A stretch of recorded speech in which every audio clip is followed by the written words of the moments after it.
ایسی قوم ہے یہ نیک اور صالح لوگ. وہ لوگ سوال کرتے ہیں نا جی بزرگوں کے ہم اصالہ ثواب کی محفل میں کیوں جا رہے ہیں؟ آپ سے سوال کریں گے لوگ جب آپ واپس جائیں گے نا. یار رب تو یہاں پر بھی موجود ہے، سلٹ کے اندر شہر کے اندر موجود ہے، ڈھاکہ کے اندر موجود ہے، چٹاگانگ کے اندر موجود ہے. پھلتری کیا لینے گئے تھے؟ سوال کریں گے لوگ.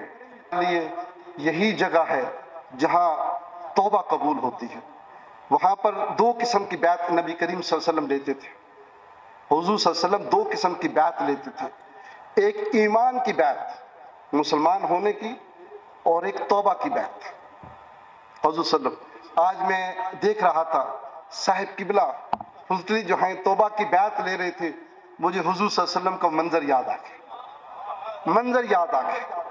چونکہ یہی وہ جگہ ہیں جو توبہ قبول ہوتی ہے. حضرت جبرائیل اور حضرت میکائیل وہ پیغام لے کر آئے، خوشخبری لے کر آئے. آدم عرصہ دراز ہو چکا ہے تو معافی مانگ رہا ہے، اللہ نے تیری توبہ کو قبول کر لیا، تمہیں خوشخبری ہو. سیدنا آدم علیہ السلام کو سکون ملا. لیکن اللہ کے نبی تھے نا، پھر عرض کرتے ہیں میرے مالک اب تو نے معاف کر دیا دنیا میں، قیامت کے اندر دوبارہ سوال تو نہیں کرے گا؟ اللہ، اے میرے مالک اب تو تم نے معاف کر دیا، قیامت کے دن دوبارہ سوال تو نہیں کرے گا؟ مہرما بنے گدائے بے سرو ساما جہاں بنا اپنے گدائے بے سرو ساما جہاں بنا اپنے زمانہ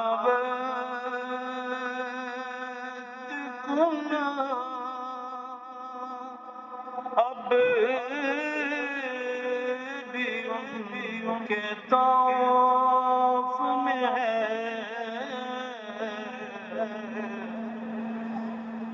جو کو دشت کبھی تیری جلوہ گاہ بنے، جو کو دشت کبھی تیری جلوہ گاہ بنے. اور جہاں جہاں سے وہ گزرے، جہاں جہاں ٹھہرے، جہاں جہاں سے وہ گزرے، جہاں جہاں ٹھہرے،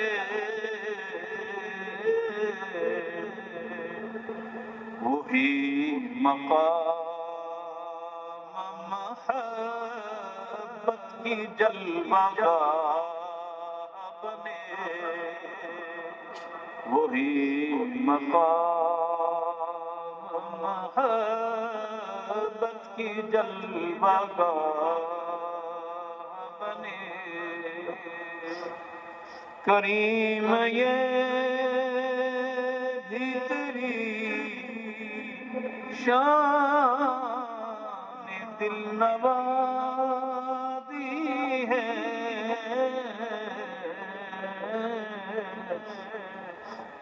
کہ ہجر میں میرے جذبات اشک و آہ بنے، ہجر میں میرے جذبات اشک و آہ بنے. او وہ حسن دے جو تیری طلعتوں کا مظہر ہو یا رسول اللہ یا حبیب اللہ وہ حسن دے جو تیری طلعتوں کا مظہر ہو وہ نور دے جو فروغ دل و نگاہ بنے وہ نور دے جو فروغ دل و نگاہ بنے تیری نگاہ سے ذرے بھی مہر و ماہ بنے گدائے بے سر و ساما جہاں پناہ بنے صلی اللہ علیہ وسلم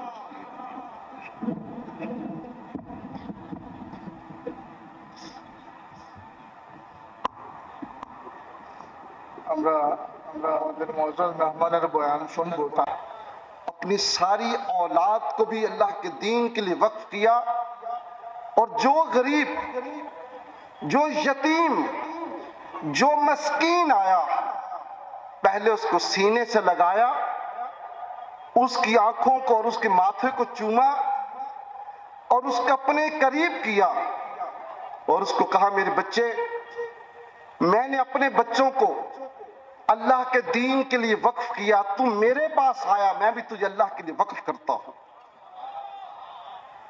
آج یہ جو لاکھوں لوگ نظر آ رہے ہیں یہ کیا چیز ہے یہ دار القرات مجیدیہ ہے یہ دار الحدیث لطیفیہ ہے یہ دعوت و تبلیغ کا وہ صاحب قبلہ کا کام ہے جو لوگوں کے دلوں کو مجبور کر رہا ہے جو بتا رہا ہے صاحب قبلہ آپ ہماری آنکھوں سے تو جدا ہوئے ہیں لیکن حقیقت میں تم زندہ ہو تم زندہ ہو تمہیں موت نہیں آ سکتی تمہیں کبھی موت نہیں آ سکتی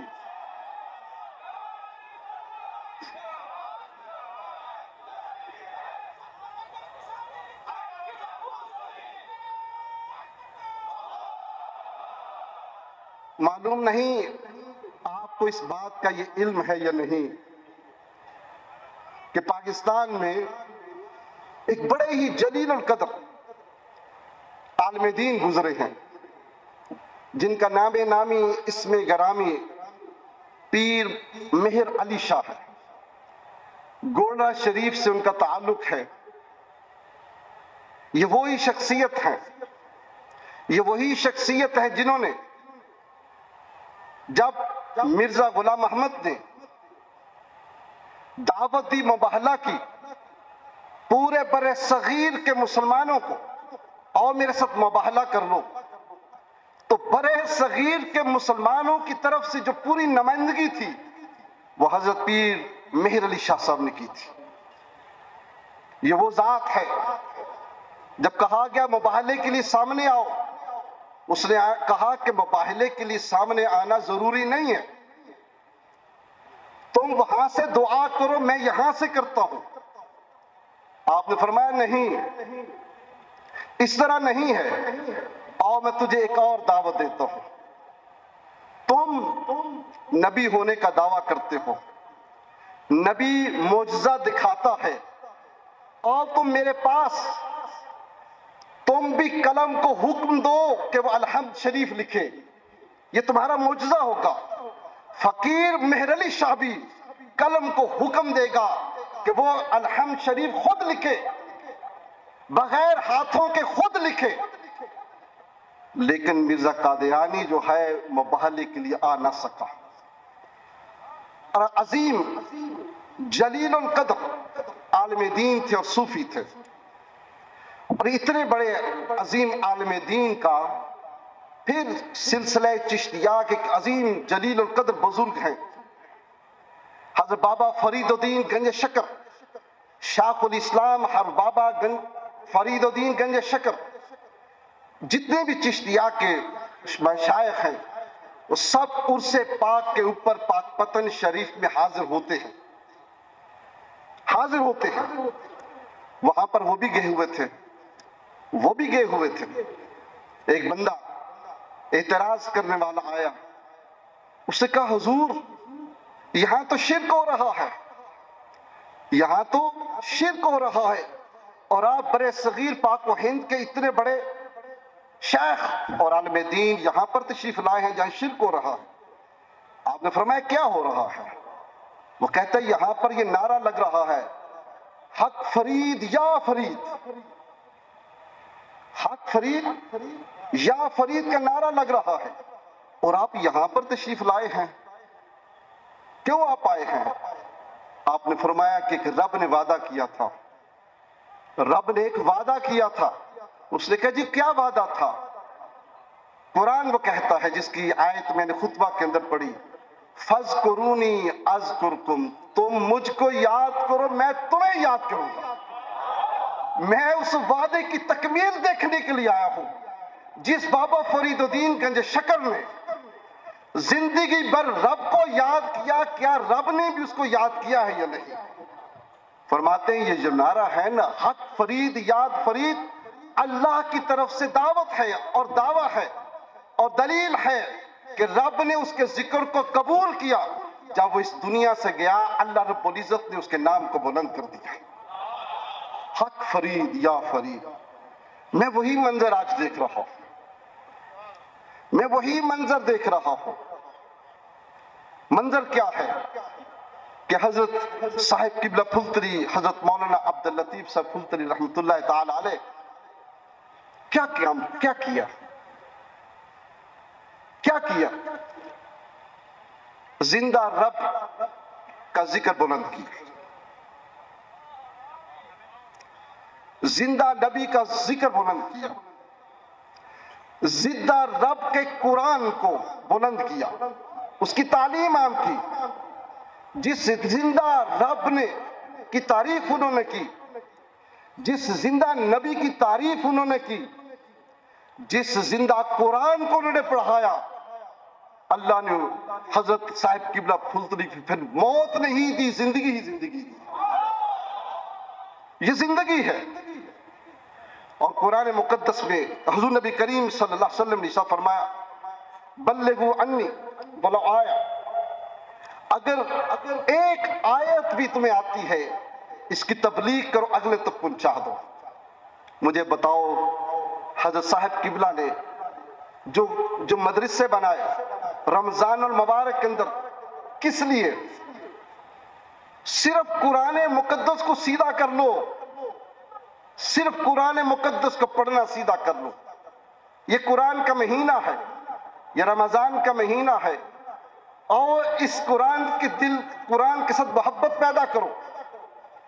اس زندہ قرآن کی محبت کو لوگوں کو دلوں میں ڈالا، اس زندہ قرآن کی قرات کو ٹھیک کیا، تجوید کی لوگوں کو ٹھیک کیا.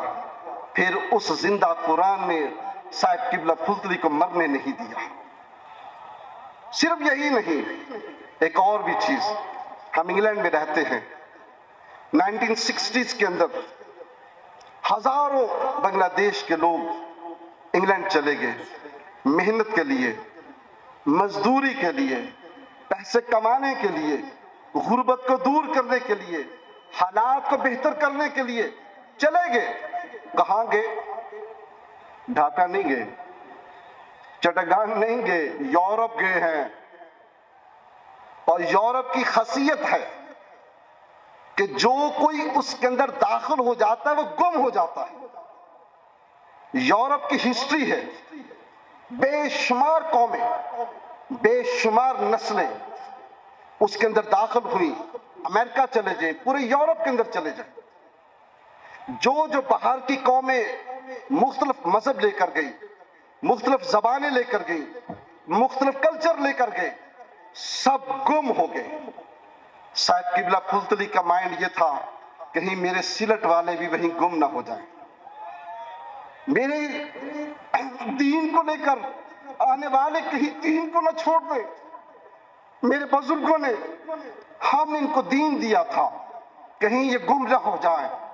صاحب قبلہ مزدوروں کے دین کو، ایمان کو سنبھالنے کے لیے یورپ کی سرزمین میں اس وقت گئے جب کوئی بنگلہ دیش کا عالم دین وہاں نہیں پہنچا تھا۔ آج تم جاؤ، خدا گواہ ہے، صاحب قبلہ پھلتری کا نام لو، صاحب قبلہ پھلتری کا نام لو، بچے سے بچہ بھی، بنگالی جتنے بھی ہیں، بنگلہ دیش سے تعلق رکھنے والے، وہ صاحب قبلہ کو جانتے اور محبت کرتے ہیں۔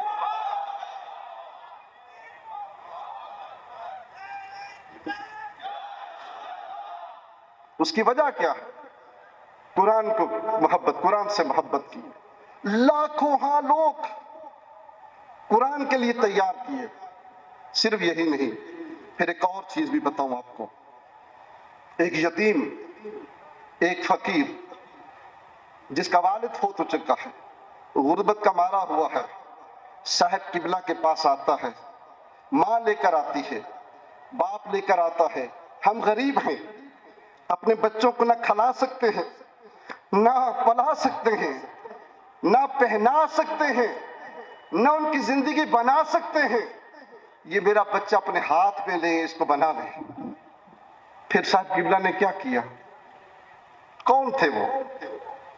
آج بڑے بڑے محدثین یہاں تشریف فرما ہیں۔ میں تو اس قابل نہیں ہوں، میں تو ایک چیریٹی ورکر ہوں، کتاب کو کبھی کبھی ہاتھ لگاتا ہوں، وقت نہیں ہوتا، سفر میں اکثر ہوتا ہوں، لیکن یہاں محدثین بیٹھے ہوئے ہیں، یہاں مفسرین بیٹھے ہیں، بڑے بڑے قراء یہاں بیٹھے ہیں، بڑے بڑے علماء یہاں بیٹھے ہیں جو ڈائریکٹ صاحب قبلہ سے فیض یافتہ ہیں۔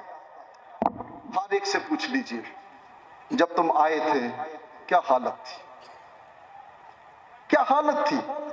وہ میں نے خود، میں اپنی بات بتاتا ہوں، میں جب بھی صاحب قبلہ کے کسی مرید سے، بالخصوص عالم دین سے، جب میں صاحب قبلہ کی بات سنتا ہوں تو رونا شروع کر دیتے ہیں۔ کون کسی کے لیے روتا؟ آج تو باپ کسی کے لیے، باپ کے لیے کوئی نہیں روتا، اپنے بھائی کے لیے کوئی نہیں روتا، اپنے رشتہ دار کے لیے کوئی نہیں روتا۔ یارو کیا وجہ ہے؟ صاحب قبلہ کا نام آتا ہے تو رونا شروع کر دیتے ہیں، کیا وجہ ہے؟ در حقیقت وہ جو یتیمی کے عالم میں، وہ غریبی کے عالم میں، وہ جب یہ علماء جو آج کے علماء ہیں وہ تشریف لائے تھے تو صاحب قبلہ نے ان کو سینے سے لگایا، ان کو محبت دی، ان کو دین کا علم دیا، فرمایا تمہاری غریبی اور یتیمی کوئی حیثیت نہیں، میں تم کو امت کا امام بناؤں گا، میں تم کو امت کا شیخ الحدیث بناؤں گا، میں تم کو امت کا شیخ الادب بناؤں گا، میں تم کو شیخ الفقہ بناؤں گا، میں تم کو شیخ التفسیر بناؤں گا۔ دنیا والے دیکھتے رہ جائیں گے، میں وہ سنت پر عمل کروں جو رسول اللہ صلی اللہ علیہ وسلم نے کی تھی، میں اس سنت پر عمل کروں گا جب صحابہ، ان پڑھ صحابہ، کم علم والے صحابہ حضور صلی اللہ علیہ وسلم کی خدمت میں حاضر ہوئے، اللہ کے نبی نے ان کو دنیا کا امام بنا دیا، دنیا کا سپہ سالار بنا دیا۔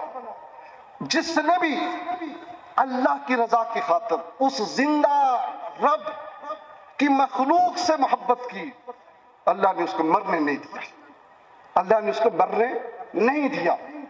پھر وہ علماء، آج انگلینڈ کے اندر تقریباً 1000 کے قریب علماء موجود ہیں جو کہ بنگلہ دیش سے، جو سلسلہ فلتلیہ سے پڑھے ہوئے ہیں، جو دارالقرات سے پڑھے ہوئے علیحدہ ہیں۔